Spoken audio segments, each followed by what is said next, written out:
وأحسن الهدي هدي محمد صلى الله عليه وسلم وشر الأمور محدثاتها وكل محدثة بدعة وكل بدعة ضلالة. أيها الإخوان، أوصيكم وإياي أولا بتقوى الله. يا أيها الذين آمنوا اتقوا الله حق تقاته ولا تموتن إلا وأنتم مسلمون. أعوذ بالله من الشيطان الرجيم. بسم الله الرحمن الرحيم. فإذا قضيتم مناسككم فاذكروا الله كذكركم آباءكم أو أشد ذكرا. ومن الناس من يقول ربنا آتنا في الدنيا وما له في الآخرة من خلاق. ومنهم من يقول ربنا آتنا في الدنيا حسنة وفي الآخرة حسنة وقنا عذاب النار. أولئك لهم نصيب مما كسبوا والله سريع الحساب.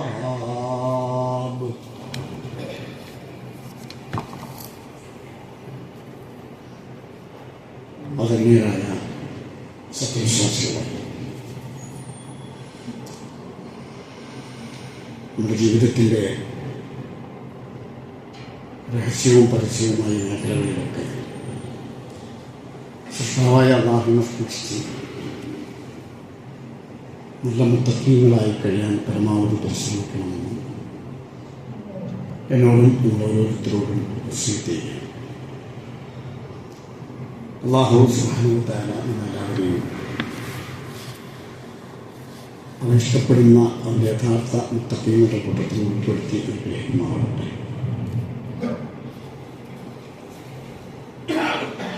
പരിശുദ്ധ ഹജ്ജ് അതിൻ്റെ പരിസമാപ്തിയിലേക്ക് നീങ്ങിക്കൊണ്ടിരിക്കുകയാണ്. ഇന്നലെ നമ്മൾ ബലിപെരുന്നാൾ ആഘോഷിക്കുകയും ചെയ്തു. ഇന്ന് നമ്മുടെ കണക്ക് പ്രകാരം ഒരു ഹജ്ജ് 11, സൗദിയിലത് 12. നാളെയോടുകൂടി ഹജ്ജിൻ്റെ പരിസമാപ്തി കൊടുക്കുന്ന ജംറയിലുള്ള ഏറുകൾ അവസാനിച്ചു. അവസാനം ഹാജിമാർ മക്ക വിടുമ്പോൾ തവാഫുൽ വിദാ നിർവഹിച്ചുകൊണ്ട് അതിൻ്റെ സമ്പൂർത്തീകരണം നടക്കുകയാണ്. ഈ സന്ദർഭത്തിൽ ഹജ്ജും പെരുന്നാളുമൊക്കെ കഴിഞ്ഞുകൊണ്ടിരിക്കുന്ന സന്ദർഭത്തിൽ സത്യവിശ്വാസികളായ നമ്മളൊക്കെ മനസ്സിലാക്കേണ്ടുന്ന ഏതാനും ചില കാര്യങ്ങളാണ് നിങ്ങൾ ശ്രദ്ധയിൽപ്പെടുത്താൻ ഉദ്ദേശിക്കുന്നത്. ഇൻഷാ അല്ലാഹ് അയ്യാമു തശ്രീഖിലാണ് നമ്മളുള്ളത്.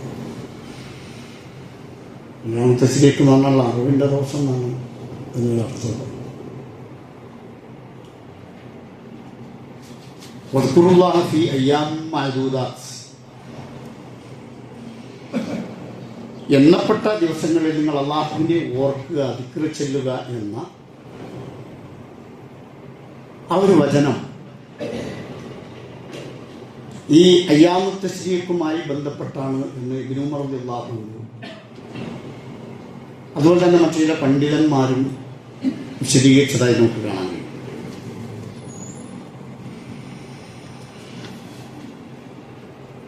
ഇന്ന അഅ്ളമൽ അയ്യാമി ഇൻദല്ലാഹി തബാറക വ തആല യൗമുൻ നഹർ സുമ്മ യൗമുൽ ഖർ. അല്ലാഹു റസൂൽ സ്വല്ലല്ലാഹു അലൈഹി വസല്ലം പറയുകയാണ്, ദിവസങ്ങളിൽ ഏറ്റവും മഹത്വമേറിയത് അള്ളാഹുവിൻ്റെ അടുത്ത് യൗമുൻ നഹർ. യൗമുൻ നഹർ എന്ന് പറഞ്ഞാൽ ദുൽഹജ്ജ് 10 ബലിപെരുന്നാളിന്റെ ദിവസം. സുമ്മ യൗമുൽ ഖർ. യൗമുൽ ഖറാണ് പിന്നീട്. അത് ഈ ദുൽഹജ്ജ് 11 ഇന്നത്തെ ദിവസത്തെ സംബന്ധിച്ചാണ്. മറ്റൊരു ഹദീസ് യൗമു അറഫ വയൗമുൻ നഹർ വഅയ്യാമു തശ്രീഖ് ഈദുനാ അഹ്ലൽ ഇസ്ലാം ഫി അയ്യാമി അക്ലിൻ വശുർബിൻ വദിക്രില്ലാഹി വസല്ലം. അറഫയും അതുപോലെ യൗമുൻ നഹറും ബലിപെരുന്നാൾ ദിവസവും അയ്യാമു തശ്രീഖും ദുൽഹജ്ജ് 11, 12, 13 ഈ ദിവസങ്ങളൊക്കെ ഈദുനാ അഹ്ലൽ ഇസ്ലാം, ഇസ്ലാമിന്റെ ആളുകൾ മുസ്ലിങ്ങൾക്ക് നമ്മുടെ പെരുന്നാളാണ്. അന്ന് തിന്നുന്നതും കുടിക്കുന്നതും ഒക്കെയാണ്. അല്ലാഹുവിനെ ഓർത്തുകൊണ്ടും ഇരിക്കുക. അതുകൊണ്ടാണ് ഈ ദിവസങ്ങളിൽ നോമ്പ് എടുക്കരുത് എന്ന് റസൂൽ സ്വല്ലല്ലാഹു അലൈഹി വസല്ലം. വലിയ പെരുന്നാൾ അയ്യാം തശ്രീഖിലൊന്നും നോമ്പ് എടുക്കാൻ പാടില്ല. ഈ അയ്യാമി അക്ലി വശുർബിൻ എന്നൊക്കെയാ പറഞ്ഞു. അറിവുകളൊക്കെ നടന്ന് ഭക്ഷണവും അതുപോലെ തന്നെ പാനീയങ്ങളും ഒക്കെ ആയിട്ട് സന്തോഷത്തോടു കൂടി കഴിയാനുള്ള ദിവസം. ധാരാളമായി അള്ളാഹുവിനെ ഓർക്കുകയും ചെയ്യണം എന്നാണ്. അള്ളാഹുവിനെ ഓർക്കാൻ പ്രത്യേകമായി നമുക്കിപ്പോൾ തക്ബീറുകളുണ്ട്. ഈ ദിവസങ്ങളിലും നമ്മൾ തക്ബീറുകൾ വർദ്ധിപ്പിച്ചുകൊണ്ടിരിക്കണം. ഇബ്നു ഉമർ റളിയല്ലാഹു അൻഹു നബി സല്ലല്ലാഹു അലൈഹി വസല്ലമയുടെ പ്രധാനപ്പെട്ട ഒരു സഹാബിയാണ്. സുന്നത്തുകൾക്ക് നേരിൽ ശുഷ്കാന്തി പുലർത്തുന്ന ഒരാളാണ്. ആ ഇബ്നു ഉമർ റളിയല്ലാഹു അൻഹു സംബന്ധിച്ച് പറയുകയാണ്, വകാന ഇബ്നു ഉമർ റളിയല്ലാഹു അൻഹു യുകബ്ബിറു ബിമിനാ തിൽക്കൽ അയ്യാം. ഈ ദിവസങ്ങളിൽ അദ്ദേഹം മിനായിൽ നിന്ന് ഇങ്ങനെ തക്ബീറുകൾ ചൊല്ലുമായിരുന്നു. വഖൽഫ സ്വലാത്ത്, നമസ്കാരത്തിന് ശേഷം അദ്ദേഹത്തിന്റെ വിരിപ്പിൽ, അദ്ദേഹത്തിന്റെ കൂടാരത്തിൽ, സദസ്സിൽ, അദ്ദേഹം നടക്കുമ്പോൾ, ഈ ദിവസങ്ങളൊക്കെ അല്ലാഹു അക്ബർ അല്ലാഹു അക്ബർ അല്ലാഹു അക്ബർ ലാ ഇലാഹ ഇല്ലല്ലാഹു അല്ലാഹു അക്ബർ അല്ലാഹു അക്ബർ വലില്ലാഹിൽ ഹംദ്. നമ്മൾ പെരുന്നാളോടുകൂടി അത് അവസാനിപ്പിക്കുക. പക്ഷെ അയ്യാമുൽ തശ്രീഖിന്റെ അവസാനത്തെ ദിവസം അസ്ർ വരെ അത് ചെല്ലണമെന്നാണ്.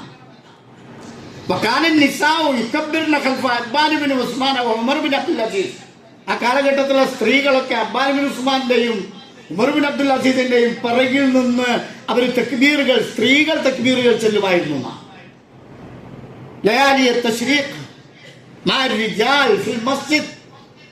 പുരുഷന്മാരെ കൂടെ പള്ളിയിൽ നിന്ന് അവരും ഇങ്ങനെ ആ അയ്യാം തശ്രീഖിന്റെ ദിവസങ്ങളിൽ ഇങ്ങനെ തക്ബീറുകൾ ചെല്ലും എന്നാണ് പറയുന്നത്.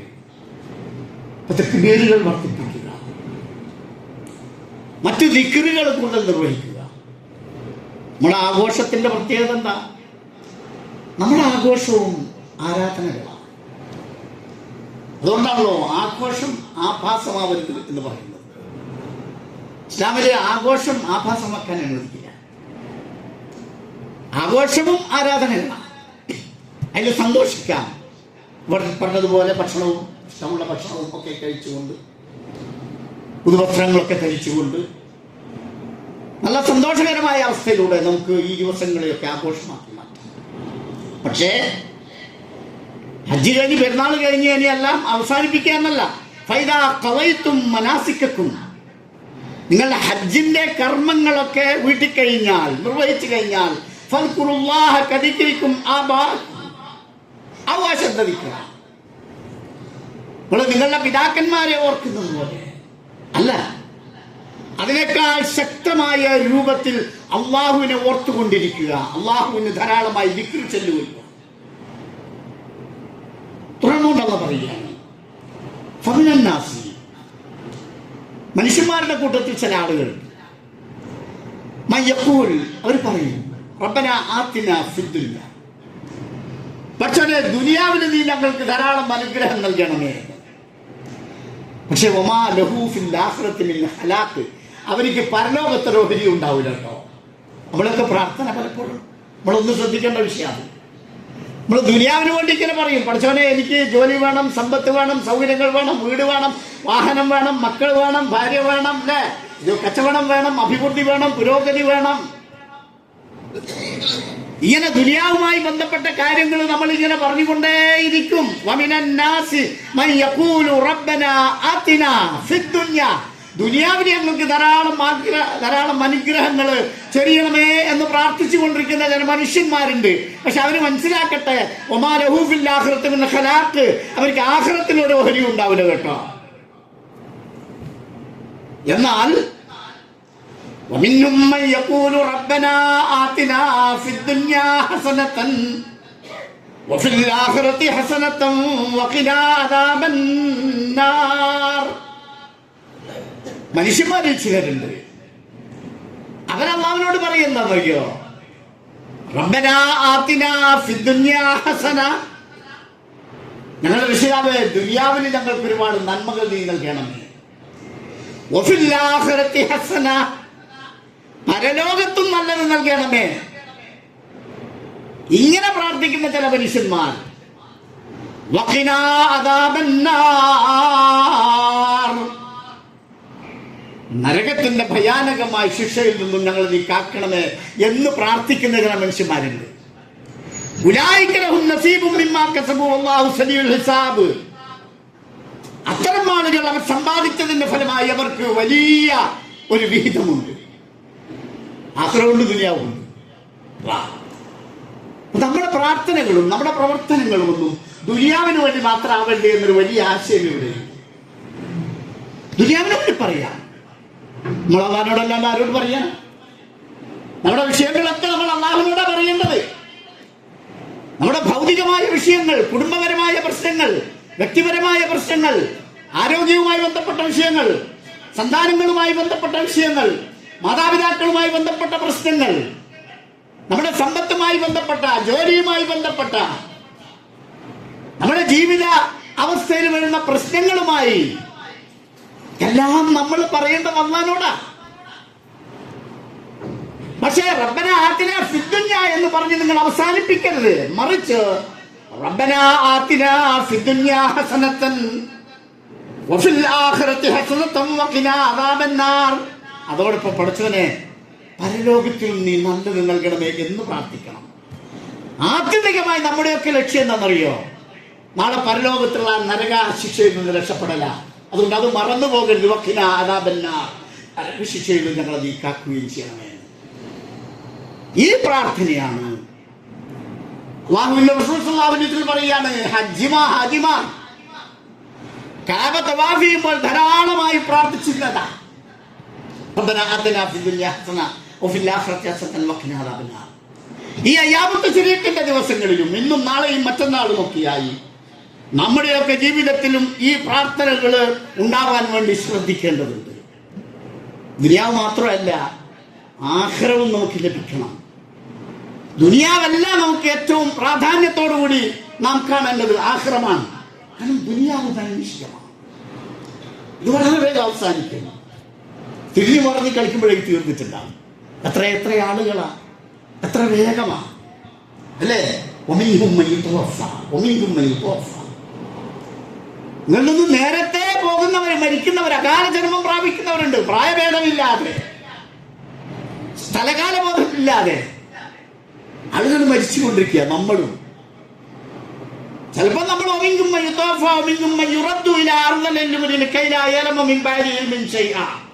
ചിലപ്പോൾ നമ്മൾ പ്രായാധിക്യത്തിന്റെ അവശതയിലേക്ക് നീട്ടപ്പെടും. എല്ലാം അറിയുന്നവനായിരുന്നു, പക്ഷെ ഒന്നും അറിയാത്തവനെ പോലെ ആകുന്ന അവസ്ഥയിലേക്ക് നീട്ടപ്പെടും. ചില ആളുകൾക്ക് അല്ലാഹ് ആയുസ് നൽകിയേക്കാം, ചില ആളുകൾക്ക് നേരത്തെ പോകാം, മധ്യവയസ്കരായി ചില കുഞ്ഞുങ്ങള്, കുട്ടികള്, ചെറിയ കുട്ടികൾ പെട്ടെന്ന് മരിച്ചു വീഴുകയാണ്. പ്ലസ് ടു പഠിക്കുന്ന 1-2 വിദ്യാർത്ഥികളുടെ മരണം ഈ കഴിഞ്ഞ ഒരു മാസത്തിനുള്ളിൽ ഞാൻ അറിയില്ല. ഏറ്റവും അടുത്ത് നിൽക്കുന്നു. ഒന്നുമില്ല, ഒരു കാരണവുമില്ല. പിറ്റേ ദിവസം പോകുമ്പോൾ അവരുടെ ട്യൂഷന് വേണ്ടി അല്ലെങ്കിൽ അഡ്മിഷന് വേണ്ടി പോകുന്ന സന്ദർഭത്തിൽ രാത്രി മരിച്ചു. നൈമിഷികമാണ് പ്രിയപ്പെട്ടവരെ, നൈമിഷികമാണ്. എന്നതുകൊണ്ട് ഇത് അവഗണിക്കണമെന്നല്ല. ഈ ദുനിയാവിൽ നിങ്ങൾ ജീവിക്കുമ്പോൾ എത്ര കാലമോ നമ്മൾ ജീവിക്കേണ്ടവരാണ് എന്ന ധാരണയിൽ തന്നെ ദുനിയാവുമായി ബന്ധപ്പെട്ടായിരിക്കണം. പക്ഷെ നിങ്ങൾ നമസ്കരിക്കുമ്പോൾ ഇതെന്റെ അവസാനത്തെ നമസ്കാരമാണ് എന്ന ബോധത്തോടു കൂടിയായിരിക്കണം. അങ്ങനെയാണ് മുസ്ലിമിന്റെ മാനസികാവസ്ഥയാ പറയുന്നത്. അതുകൊണ്ട് നമ്മുടെ ലക്ഷ്യം പരലോക ജീവിതമാണ്. അത് ശാശ്വതമാണ്, അനന്തമാണ്. ആ ആഖിറത്തിന് വേണ്ടിയുള്ള മുന്നൊരുക്കങ്ങൾക്കാണ് നമ്മൾ പ്രാധാന്യം കൊടുക്കേണ്ടത്.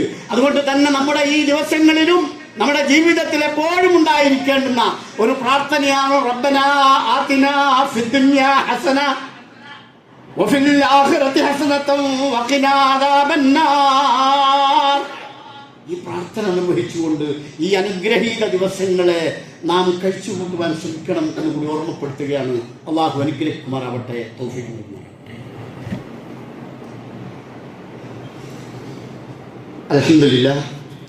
അൽഹംദുലില്ലാഹി റബ്ബിൽ ആലമീൻ വസ്സലാത്തു വസ്സലാമു അലാ റസൂലിഹിൽ അമീൻ വഅലാ ആലിഹി വഅസ്ഹാബിഹി അജ്മഈൻ. യാ അയ്യുഹല്ലദീന ആമനൂ തഖുല്ലാഹ ഹഖ്ക തുഖാതിഹി വലാ തമൂതുന്ന ഇല്ലാ വഅൻതും മുസ്ലിമൂൻ.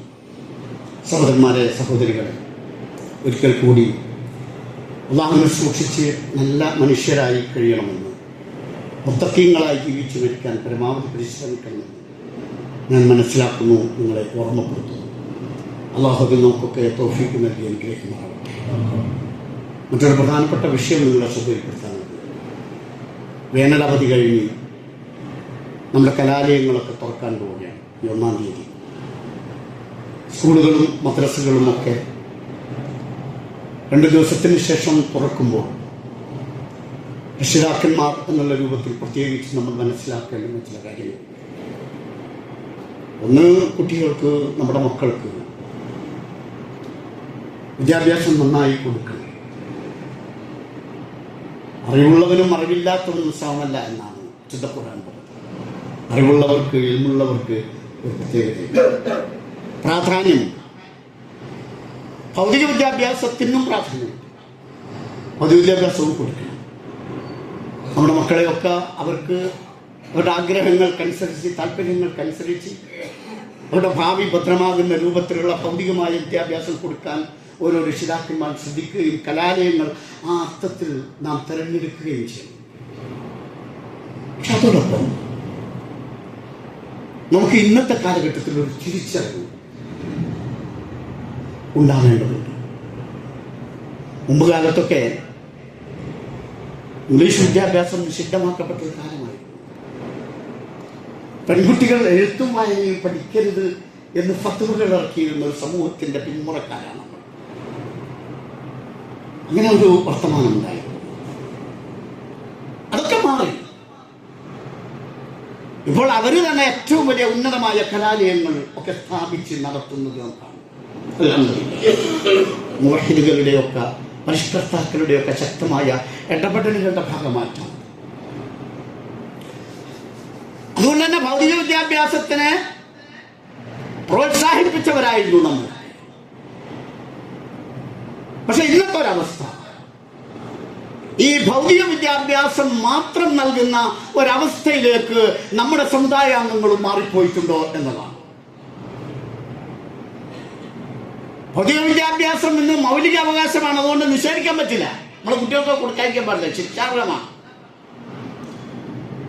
പക്ഷെ ഭൗതിക വിദ്യാഭ്യാസം മാത്രം നൽകിക്കൊണ്ട് ഈ ഭൂമിയിലുള്ള ജീവിതത്തിന്റെ സൗകര്യങ്ങളും സുസ്ഥിതികളും സാധ്യമാക്കുവാൻ ആവശ്യമായ കോഴ്സുകളൊക്കെ തിരഞ്ഞെടുക്കുന്നത് കൊണ്ട് അതിന്റെ മറ്റൊരു വശവും കൂടി ഇവിടെ നമ്മൾ മനസ്സിലാക്കാതെ പോകുന്നു. പുതിയ കലാലയത്തിൽ ഒരു പുതിയ ചില സംസ്കാരങ്ങൾ രൂപപ്പെട്ടു വരുന്നു. നമ്മുടെ ഭൗതിക കലാലയങ്ങൾ സംസ്കാരങ്ങളൊക്കെ തന്നെയും നമ്മുടെ മക്കളെ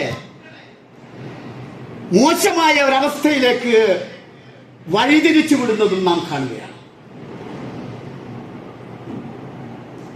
എന്ന് പറഞ്ഞാൽ കലാലയങ്ങളിലൂടെയാണ് ഇന്ന് നല്ലൊരു ശതമാനവും ലഹരികൾ, വിശിഷ്യ രാസലഹരികൾ ഒക്കെ അതിന് അഡിക്റ്റായി പോകുന്നു നമ്മുടെ മക്കളൊക്കെ. അതുപോലെ തന്നെ ലൈംഗിക അരാജകത്വങ്ങൾ വർദ്ധിച്ചു വരുന്നു. ആൺകുട്ടികളുടെയും പെൺകുട്ടികളുടെയും ഇടപെടലുകളിലും അതിരുകൾ കവിയുന്നതിന്റെ പ്രശ്നങ്ങൾ നാം ഇന്ന് കാണുന്നുണ്ട്. അതുപോലെ തന്നെ ബന്ധങ്ങളോടൊന്നും ഒരു പ്രത്യേകത, ഒരു മമതയില്ലാത്ത, ഒരു കാരോടും കടപ്പാടില്ലാത്ത ഒരു പുതിയൊരു സംസ്കാരം, ഒരു പുതിയ കൾച്ചർ നമ്മുടെ മക്കളിലും എങ്ങനെയോ വന്നുപോയിട്ട്, ഇങ്ങനെ വന്നു പോകുന്നത് കൊണ്ട് നമുക്ക് ഈ കലാലയങ്ങളിൽ നമ്മുടെ മക്കളെ അയക്കാതിരിക്കാൻ പറ്റുമോ? നമ്മുടെ കുട്ടികൾക്ക് ഭൗതിക വിദ്യാഭ്യാസം നിഷേധിക്കാൻ പറ്റുമോ? പറ്റില്ല. എന്താണ് ഇതിന് പരിഹാരം? നാളെ മറ്റന്നാൾ കലാലയങ്ങൾ തുറക്കുമ്പോൾ സത്യവിശ്വാസികളായ സഹോദരങ്ങൾ, രക്ഷിതാക്കന്മാർ ചിന്തിക്കേണ്ടുന്ന ഒരു വിഷയം ഇതാണ്. ഈ മക്കൾ ഇങ്ങനെ കലാലയങ്ങളിൽ പോയി ചിലതൊക്കെയും ചിലർ എല്ലാവരും ഒന്നൊന്നുമില്ല, എന്തുകൊണ്ടാണ് മാറാത്തതെന്ന് ഞാൻ പറഞ്ഞുതരാം. മാറിപ്പോകുന്നതിൽ നിന്നും അവരെ രക്ഷപ്പെടുത്തുവാൻ എന്താണ് മാർഗം? മനുഷ്യത്വം നൽകുന്ന മനുഷ്യത്വത്തിന്റെ സംസ്കാരം അവരിൽ എത്തിക്കുക എന്നാണ്. അതാണ് പരിശുദ്ധ ഇസ്ലാം നൽകുന്നത്. ആരാണ് മനുഷ്യൻ? എന്തിനാണ് മനുഷ്യൻ? എവിടെ നിന്നാണ് അവൻ വന്നത്? എന്താണ് അവന്റെ ജീവിത ലക്ഷ്യം? എന്താണ് അവന്റെ നിയോഗം? ഈ മഹത്തായ ലക്ഷ്യബോധമുള്ള ഒരു ആദർശമാണ് പരിശുദ്ധ ഇസ്ലാം. ആ ആദർശത്തിന്റെ അഥവാ മത പഠനത്തിന്റെ അഭാവമാണ് യഥാർത്ഥത്തിൽ ഈ പ്രശ്നങ്ങളൊക്കെ ഉണ്ടാകുന്നത്. ഇതിൽ നിന്ന് രക്ഷപ്പെടാനുള്ള മാർഗം നമ്മുടെ കുട്ടികളിൽ ഈ ആദർശ പഠനം ഉണ്ടാകുക എന്നതാണ്. മതവിദ്യാഭ്യാസം എന്ന് പറയുന്നത് കേവലം മദ്രസയിലെ നിസ്കാരത്തിന്റെ ഫ്രണ്ട്സ് തൊട്ടും പഠിക്കൽ മാത്രമൊന്നുമല്ല. അവിടെ കൊണ്ട് അവസാനിപ്പിക്കരുത്. അത് നോമ്പും ഹജ്ജും സക്കാത്തും എണ്ണിപ്പറയലിൽ പരിമിതപ്പെടരുത് മതവിദ്യാഭ്യാസം.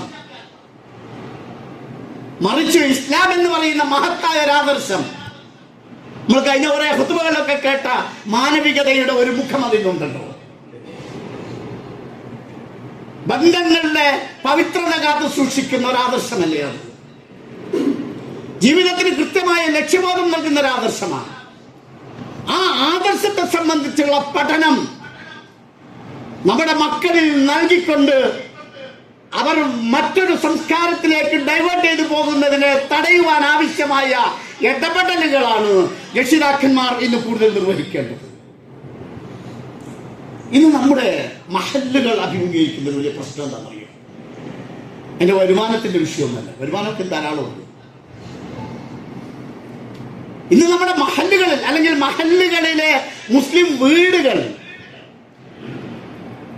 ഇന്ന് അനുഭവിക്കുന്ന ഏറ്റവും വലിയ പ്രതിസന്ധികളിൽ ഒന്ന്, അവിടെയുള്ള ആ വീട്ടിന്റെ അകത്തളങ്ങളിലുള്ള 22, 25, 27 വയസ്സായ വിശിഷ്യ പെൺകുട്ടികൾ വിവാഹം ചെയ്യാൻ തയ്യാറാകുന്നില്ല എന്നതാണ്. വിവാഹത്തിന് അവർ തയ്യാറാകുന്നില്ല. രണ്ട് കാരണം അവരിൽ നിന്ന് കേൾക്കും. നിങ്ങളുടെ ഈ വയസ്സ് പ്രായമുള്ള കുട്ടികൾ നിങ്ങളോട് ചോദിച്ചു, അവരുടെയും ചിലപ്പോൾ ഇരുപത്തിലുള്ള ധാർമ്മിക വശമൊന്നും കൊടുക്കാത്ത മക്കളാണെങ്കിൽ അവരുടെയും മറുപടി ചിലപ്പോൾ ഇതായിരിക്കും: ഒരു ജോലിയൊക്കെ കിട്ടട്ടെ, ഒരു ജോലി കിട്ടട്ടെ, നിന്റെ സ്വന്തം കാലിലൊന്ന് നിൽക്കട്ടെ, എന്നിട്ട് എനിക്ക് സ്വതന്ത്രമായ ഒരു ജീവിത രീതി സ്വായത്തമാക്കുവാനുള്ള അവസ്ഥ വരട്ടെ, എന്നിട്ടാകാം വിവാഹം. അവർക്ക് ജോലിയെ സംബന്ധിച്ച് ആഗ്രഹിക്കുന്നതിന് ഇസ്ലാം നിഷേധിക്കുന്നില്ല. പെൺകുട്ടികൾ പഠിക്കുന്നതിനോ അല്ലെങ്കിൽ ജോലിക്ക് പോകുന്നതിനോ ഒരു തടസ്സവും ഇസ്ലാം നിൽക്കുന്നില്ല. പക്ഷെ പുതിയ കാലത്ത് പുതിയ സംസ്കാരം അവരുടെ മനസ്സിലേക്ക് തള്ളിക്കയറി, എനിക്ക് സ്വന്തമായി, മൈ ബോഡി മൈ ചോയ്സ്. ഇത് നമ്മുടെ മക്കളുടെ എല്ലാവരുടെയും വായിൽ നിന്ന് ഇങ്ങനെ തത്തിക്കളിക്കുന്ന ഒരു വർത്താന. എന്റെ ശരീരം, എന്റെ ഇഷ്ടം, എന്റെ ശരീരം എന്റെ ഇഷ്ടം. ഒരു ഭാഗത്ത് വിവാഹത്തെ ഇങ്ങനെ കാരണം പറഞ്ഞുകൊണ്ട് നീട്ടിക്കൊണ്ടു പോകുമ്പോൾ മറ്റു ചില കുട്ടികൾ പറയുന്നത് വിവാഹം, ഭർത്താവ്, പിന്നെ കുറച്ച് കഴിഞ്ഞാൽ ഗർഭം, പ്രസവം, മുലയൂട്ടല്, കുടുംബം. ഇതൊക്കെ റിസ്കാ. അതുകൊണ്ട് അതിനൊന്നും പറ്റില്ല.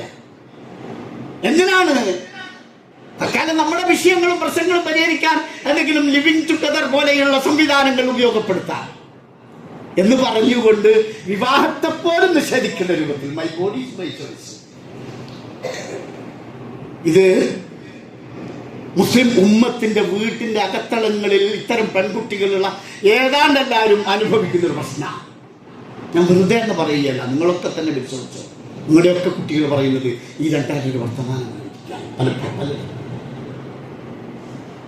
ഒരു കൾച്ചർ, ഒരു പുതിയ കൾച്ചർ വന്നതാണ്.